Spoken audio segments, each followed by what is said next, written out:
Hello friends, welcome to my YouTube channel. और आज की वीडियो में हम पढ़ने वाले हैं सिंधु घाटी की सभ्यता के बारे में।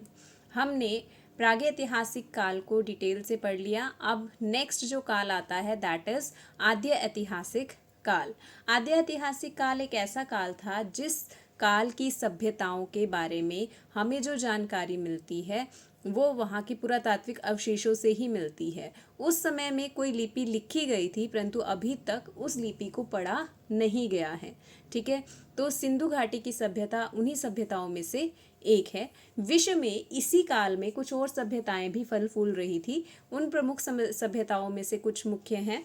मेसोपोटामिया की सभ्यता, यह दजला और फरात नाम की नदियों द्वारा सिंचित ईरान के क्षेत्र में फैली थी। ठीक है, क्वेश्चन बन सकता है कि मेसोपोटामिया की सभ्यता किन नदियों के क्षेत्र में आती थी। तो दजला और फरात नामक नदियों द्वारा सिंचित क्षेत्र में जो कि आधुनिक देश ईरान का क्षेत्र है, वहाँ पर मेसोपोटामिया की सभ्यता फली फूली। उसके बाद आता है मिस्र की सभ्यता। मिस्र की सभ्यता जो कि बहुत इंपॉर्टेंट सभ्यता है और इसका विकास नील नदी घाटी के क्षेत्र में हुआ था। ठीक है, मतलब क्वेश्चन आपके नदियों से पूछे जा सकते हैं भी किस नदी घाटी के क्षेत्र में कौन सी सभ्यता फल फूल रही थी। इसी तरह से चीन की जो सभ्यता थी वह ह्वांगो और चांग जियांग नदियों की घाटियों में विकसित हुई। ठीक है, तो ये तीन प्रमुख सभ्यताएं हैं। और अगर भारत की प्रमुख कांस्य युगीन सभ्यता पूछी जाए तो उसमें आती है सिंधु घाटी की सभ्यता। अब सिंधु घाटी की सभ्यता जैसे कि नाम से ही क्लियर है, सिंधु नदी और उसकी सहायक नदियों के आसपास फल फूल रही थी। ठीक है, सिंधु घाटी सभ्यता सिंधु नदी और उसकी सहायक नदियों के आसपास फल फूल रही थी। इस सभ्यता को हड़प्पा सभ्यता भी कहा जाता है, यानी कि सिंधु घाटी सभ्यता को और किस नाम से पुकारा जाता है, हड़प्पा सभ्यता। हड़प्पा सभ्यता इसको नाम क्यों दिया गया, क्योंकि इसका जो प्रथम क्षेत्र जो खोजा गया था वह हड़प्पा क्षेत्र था और यही सबसे इम्पोर्टेंट क्षेत्र रहा है, इसीलिए इसी नाम पर इसे हड़प्पा सभ्यता भी कहा जाता है। दूसरा, इसे कांस्य युगीन सभ्यता भी कहा जाता है। ताम्रपाषाण काल के बाद मानव ने तांबे और टीन को मिलाकर एक नई धातु की खोज की जिसका नाम कांसा था। और इस युग में यानी कि सिंधु घाटी सभ्यता के समय पर कांसे का प्रयोग होता था, इसीलिए इसे कांस्य युगीन सभ्यता भी कहा जाता है। ये पहली नगरीय सभ्यता थी।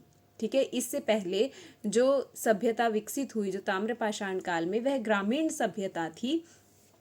ठीक है, उसके बाद इसे आद्य ऐतिहासिक सभ्यता कहा जाता है क्योंकि इसकी जो लिपि है वह चित्र लिपि थी जो अभी तक पढ़ी नहीं गई है, यानी कि उस काल में व्यक्ति ने मानव ने लिखना सीख लिया था परंतु उसकी लिपि को अभी भी पढ़ा नहीं गया। उसके बाद आता है व्यापार प्रधान सभ्यता। सिंधु घाटी की सभ्यता जो थी वो व्यापार प्रधान थी, यानी कृषि कार्य भी होता था और व्यापार भी होता था, इसीलिए इसे व्यापार प्रधान सभ्यता भी कहा जाता है। अब पहला पॉइंट था कि सिंधु घाटी सभ्यता सिंधु नदी और उसकी सहायक नदियों के आसपास फल फूल रही थी, इसीलिए इसे सिंधु घाटी सभ्यता कहा जाता है। पर कुछ लोगों का मानना है कि उस समय जो दो मुख्य नदियां थी सिंधु और सरस्वती, तो सरस्वती के नाम पर इसे सरस्वती घाटी की सभ्यता भी कहा जाता है, परंतु मुख्य रूप से इसे सिंधु घाटी की सभ्यता ही कहा जाता है। अब नेक्स्ट हम पढ़ रहे हैं कि सिंधु घाटी की सभ्यता की खोज किस तरह से हुई, यानी कि क्या प्रोसेस रहा, किस तरह से इसे खोजा गया। तो सबसे पहले सिंधु घाटी की सभ्यता का जो सबसे पहला उल्लेख मिलता है वो चार्ल्स मेजन ने दिया था। कब, 1826 में। उन्होंने अपने एक लेख नरेटिव ऑफ जर्नी में ऐसी एक सभ्यता का उल्लेख किया, यानी कि उन्हें यहाँ पर कुछ पुरानी ईंटें दिखाई दी तो उन्होंने कहा कि शायद यहाँ पर कोई सभ्यता निवास करती रही होगी। ठीक है, परंतु इसमें कोई ज़्यादा खोज नहीं की गई, इसीलिए यहाँ ये बात यहीं तक सीमित रही।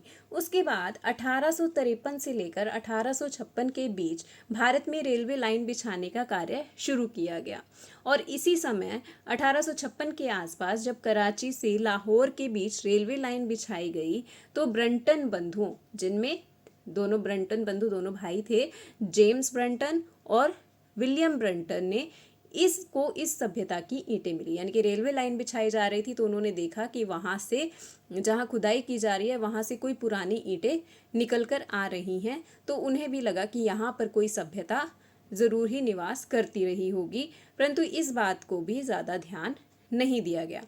उसके बाद जब इसे प्रॉपर रूप से खोजा गया तो सन 1921 में 1921 में जॉन मार्शल के नेतृत्व में दयाराम साहनी और आर डी बनर्जी यानी कि राखल दास बनर्जी ने सिंधु घाटी की सभ्यता को खोज निकाला। ठीक है, क्वेश्चन बन सकता है कि किसके नेतृत्व में सभ्यता को खोजा गया था, तो जॉन मार्शल के। और किसने खोजा, दयाराम साहनी और आर डी बनर्जी। अब दयाराम साहनी ने कौन से क्षेत्र को खोजा था, हड़प्पा को, और राखल दास बनर्जी ने मोहनजोदड़ो को खोजा था। तो हड़प्पा की खोज की थी दयाराम साहनी ने 1921 में और मोहनजोदड़ो की खोज की थी राखल दास बनर्जी ने 1922 में। ठीक है, तो इसकी खोज का सिलसिला कैसे शुरू हुआ, सबसे पहले 1826 में चार्ल्स मेसन ने नरेटिव ऑफ जर्नी में ऐसी सभ्यता का उल्लेख किया क्योंकि उन्हें भी वहाँ से कुछ ऐसी ईंटें दिखाई दी कि लोग वहाँ से ईंटें निकालते हैं। इसी तरह से जब भारत में रेलवे लाइन बिछाई गई, जब कराची से लाहौर के बीच रेलवे लाइन बिछा जा रही थी, तो ब्रंटन बंधुओं ने भी इस चीज़ को नोटिस किया था। और परंतु पूर्ण रूप से इस सभ्यता की जब खोज की गई तो वो कौन सा समय था, 1921 में जॉन मार्शल के नेतृत्व में राखल दास बनर्जी और दयाराम साहनी ने सिंधु घाटी सभ्यता को खोजा था।